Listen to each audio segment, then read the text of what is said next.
Hey everybody, I'm Craig Silliphant from the Feedback Society, and today we're going to talk about the new Netflix show 13 Reasons Why, based on the young adult novel by Jay Asher. It's a teen drama, which I guess I've been seeing a lot of these lately with Riverdale and 13 Reasons, shows like that. Not normally my cup of tea, but definitely some quality stuff going on. The plot itself is actually quite brilliant in terms of 13 Reasons Why. It's about a high school girl named Hannah who has committed suicide at the start of the series, and she's left behind a series of tapes that she's made to explain why she made that decision to commit suicide and implicating people in the school. And there becomes a sort of dark underbelly to the school in terms of bullying and stuff, and a group of students that know what's going on while the parents and the authorities and stuff don't.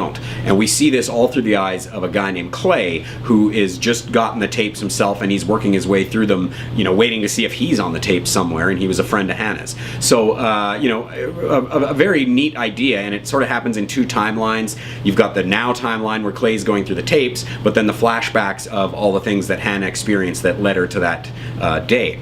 Sharp teen drama. It's funny, it's heartfelt. I keep using the word teen, and it obviously completely smacks of teen drama, but it also has an edgier, more mature adult side to it as well. It doesn't shy away from a lot of these issues. Very well cast. The leads especially, but even the secondary characters are great. The people playing the parents. This is, in fact, the casting probably pushed the show even further towards its full potential.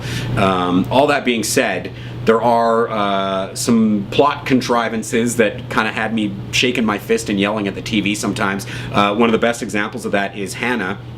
She has some very horrible things happen to her, but she also has some things happen to her that don't really seem like that big of a deal, and some of these kids have this guilt eating them up inside for these silly little things that really felt like they were overwritten, and it wasn't really something that she should have got all that upset about. Now I realize it is a show about teenagers and the over-emotionality that comes with that, but it doesn't really feel like that's what's going on, because Hannah can be quite level-headed at times, but sometimes she spins out of control for things that really don't seem like that big of a deal.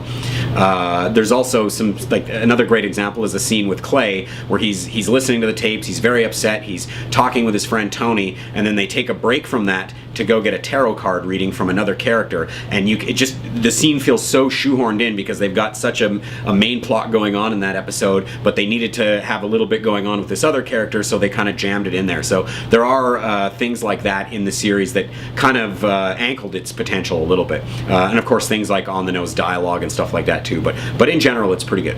Now I want to get into some spoilers here because I want to talk about the ending, which again had me raising my fist and shouting at the TV a little bit. So if you haven't seen the whole series, maybe shut her down now. You've been warned. So the ending, total bullshit. Now, we don't get a lot of these plot lines wrapped up. There's all kinds of stuff happening. In fact, there's another great example is something called Chekhov's Law, where if you introduce a gun in the first act of a book or a movie, you need to use that gun by the third act and vice versa. There's quite a few guns in play as the season goes on. Kids are picking up these guns, but nothing happens with them by the end of the series. As well, there's a major character that is there for the entire series and sort of kills himself off camera towards the end of the show, and they don't really make too much bother about it. It's obviously explained and mentioned, but that's really all that happens with it, and especially when you consider you just watched 13 episodes about a girl that killed herself and the ramifications of that. It just feels really off. Now, obviously, I'm guessing anyway, and I didn't read the book, so I'm not sure how it ends or anything, but obviously this is probably set up for season 2, and to me that is such a cop-out. You have to end the story that you're telling in that season. If you want to start some new threads